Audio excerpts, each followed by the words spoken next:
Sanibonani molweni.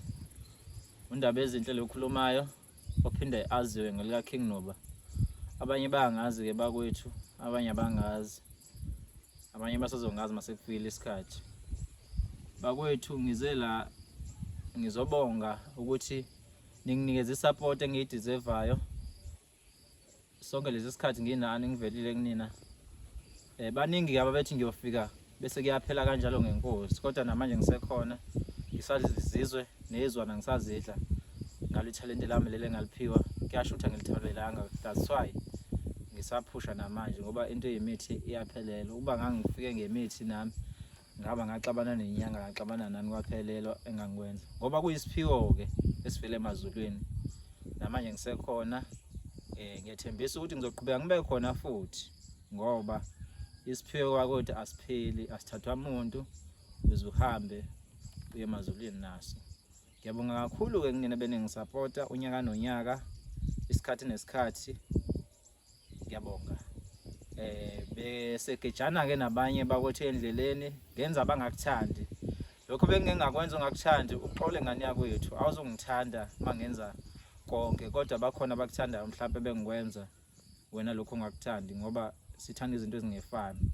Mina ke ngiyehlukene ngoKing Nuba, nguleli Nuba, ngenza into eziningi, ngiyacula, ngiya-actor, ngenza yonke into. Khona ke ungezukuthanda lapho, kodwa kusho ukuthi ufuneka manje uzama ukungilawula ngoba ngiyokwazi ukungilawula, but umbono wakho ngiyothatha noma enini. Kunina nonke nibeke imbono ngoba ngila ngikhona ngokuthi ngithathe imbono, niqhubeke njalo nginginikeze imbono. Ngizoyithatha le edingakalayo, le engibonayo ukuthi ifuna ungihambisa eceleni, ngime kancane ngayo. Niqhubeke njalo ke nisupport nina abasezweni, soqhubeka njalo sinenzele okuhle njengoba nazi ukuthi nani sidume ngokuhle nangezinto ezintsha ke njalo. Nangokuba bahle njengoba nisibona nje ukuthi sibahle kanjani. Kulaba ke bakwethu abesike sagejana nabo ukuthola ukuthi umuntu ucommentile, nami ngimphendule ke ngokushinga kwami, ngimphendule ngokusoka nangobuciko bami. Agcine sephoxeka, abanye gcine sebefuna ukuyibulala. Bakwethu ngiyaxolisa kulabo unyakeni omusha sobe sesixolelene futhi ke anginazi ke yabo. Mhlambe ke yinini engangizonda mina, angimzondi umuntu uma ecomment ukuthanda kwakhe, ngimphendula ngalezo sikhathi ngoba ngeke ngikwazi ukuzonda umuntu engingamazi. Kodwa ke kunina eningithandayo ngizoqhubeka njalo nginenzele okuhle.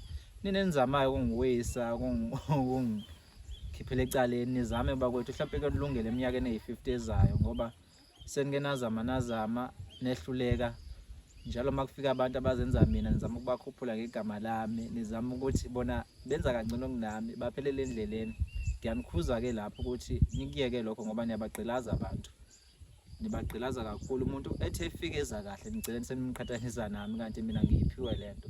Angifikanga ngoba ngibona ubani, ngizenzele okwami kusukela kudala. Made iminyaka eminingi, iminyaka ngikhona la ezweni. Ukuthi wena ungazi manje sekukhona o-WhatsApp, sekukhona o-TikTok. Mina ngifike o-WhatsApp bengekho, o-TikTok bengekho, kwakusakhona o-Facebook.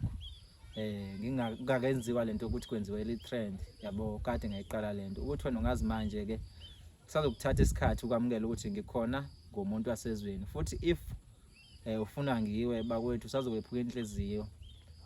Uma ukuthi ufuna kuphele ngenkosi, kusho ukuthi wena usazomelwe inhliziyo ukuthi ushonile ngelinye ilanga ngenxa yani ukuthi ngizobele ngenza izinto ezinhle ezweni. Ngiyabonga kakhulu kulabo abanginikeza isupport, niqhubeke njalo.